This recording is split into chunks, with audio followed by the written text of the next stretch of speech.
Hakikat Hakikat evaluasi, penilaian, pengukuran, dan perbedaan di antara ketiganya. Jadi dalam bagian ini dibagikan menjadi 3. Yang ke-1 pengukuran dapat diartikan sebagai suatu proses untuk menentukan kuantitas tentang suatu hal. Yang kedua penilaian merupakan proses atau kegiatan yang sistematis dan berkesinambungan untuk mengumpulkan informasi tentang hasil belajar. Yang ketiga yaitu evaluasi, suatu proses yang menghasilkan gambaran tentang peserta didik. Oke, yang kedua adalah ruang lingkup penilaian. Ruang lingkup penilaian ini dibagi menjadi 7. Yang ke-1 adalah penilaian sikap. Adalah merupakan kegiatan untuk memperoleh informasi deskriptif tentang perilaku peserta didik. Yang kedua itu penilaian pengetahuan. Menghadapi siswa dalam banyak ilmu dan pengetahuan. Melihat hasil belajar siswa bertujuan untuk mengetahui sejauh mana siswa telah menguasai ilmunya.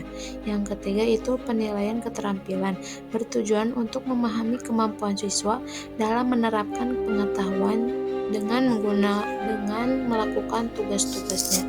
Yang keempat yaitu untuk mengetahui tingkat penguasaan peserta didik terhadap materi yang telah diberikan. Yang kelima, mengetahui kecakapan, motivasi, bakat, minat, dan sikap peserta didik terhadap program pembelajaran. Yang keenam, untuk mengetahui tingkat kemajuan dan kesesuaian hasil belajar peserta didik dengan standar kompetensi dasar yang telah ditetapkan. Yang ketujuh yaitu mediagnosis, keunggulan dan kelemahan peserta didik dalam mengikuti kegiatan pembelajaran.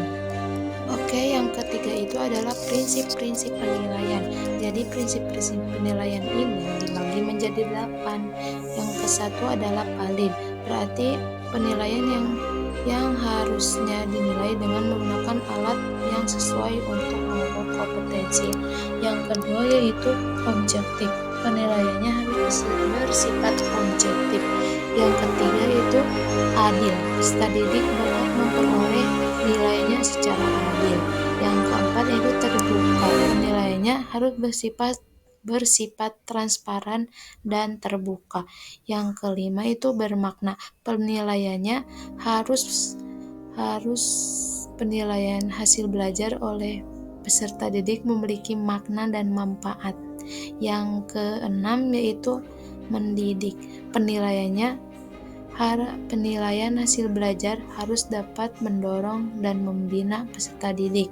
Yang ketujuh yaitu menyeluruh, penilaian diambil dengan mencakup keseluruh aspek kompetensi peserta didik dan menggunakan berbagai teknik penilaian yang sesuai. Yang kedelapan berkesinambungan, pelaksanaan penilaian hasil belajar dilakukan secara terencana, bertahap, dan terus-menerus untuk memperoleh gambaran tentang perkembangan belajar peserta didik. Oke, yang keempat yaitu bentuk-bentuk penilaian hasil belajar dan kegunaannya. Di sini ada jenis-jenis penilaian. Yang ke-1 adalah penilaian formatif, penilaian yang dilakukan setelah proses pembelajaran dilakukan dengan tujuan untuk mengetahui apakah tujuan pembelajaran telah tercapai. Yang kedua yaitu penilaian sumatif, penilaian dilakukan untuk mengetahui kompetensi yang dicapai peserta didik setelah mengikuti proses pembelajaran dalam 1 semester. Oke, yang kelima yaitu teknik-teknik penilaian. Jadi dalam teknik-teknik penilaian ini dibagi menjadi 2. Yang ke-1 adalah teknik-teknik penilaian melalui tes. Melalui tes ini ada tes tulis. Tes tulis yakni tes yang soal-soalnya harus dijawab oleh siswa dengan memberikan jawaban tertulis. Yang kedua itu tes lisan. Tes lisan yakni tes yang dilaksanakan dengan mengadakan tanya jawab secara langsung antara guru dan siswa. Yang kedua yaitu teknik penilaian melalui observasi. Yang ke-1 yaitu teknik partisipasi dan non-partisipasi adalah observasi di mana orang yang mengobservasi ikut ambil bagian dalam kegiatan yang dilakukan oleh objek yang diamati. Sedangkan observasi non-partisipasif adalah mengambil bagian dalam kegiatan yang dilakukan oleh objek. Yang kedua itu observasi sistematis dan observasi non-sistematis adalah observasi sebelum dilakukan. Observasi sudah mengatur struktur yang berisi kategori atau kriteria masalah yang akan diamati. Sedangkan observasi non-sistematis yaitu apabila dalam pengamatan tidak terdapat struktur kategori yang akan diamati. Yang ketiga itu observasi eksperimental adalah yang dilakukan secara non-partisipasi tetapi sistematis. Tujuannya untuk mengetahui dan melihat perubahan gejala-gejalanya. Oke, yang keenam yaitu mekanisme penilaian. Mekanisme penilaian adalah sistem teori atau upaya yang dilakukan untuk mengukur pencapaian kompetensi peserta didik secara berkelanjutan dalam proses pembelajaran untuk memantau kemajuan. Nah, dalam proses mekanisme penilaian ada 3 kategori. Yang ke-1, mekanisme penilaian oleh guru adalah penilaian yang dilakukan oleh guru di dalam kelas. Contohnya itu menilai pengetahuan, keterampilan, dan sikap. Yang kedua itu mekanisme penilaian oleh sekolah adalah penilaian yang dilakukan oleh sekolah. Contohnya itu seperti UTS dan UAS. Yang ketiga itu adalah mekanisme penilaian oleh pemerintah adalah penilaian yang dilakukan oleh pemerintah. Contohnya itu seperti UN.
ke-9 ini adalah langkah-langkah pelaksanaan penilaian dan pengolahan atau pemanfaatan hasil penilaian serta laporannya.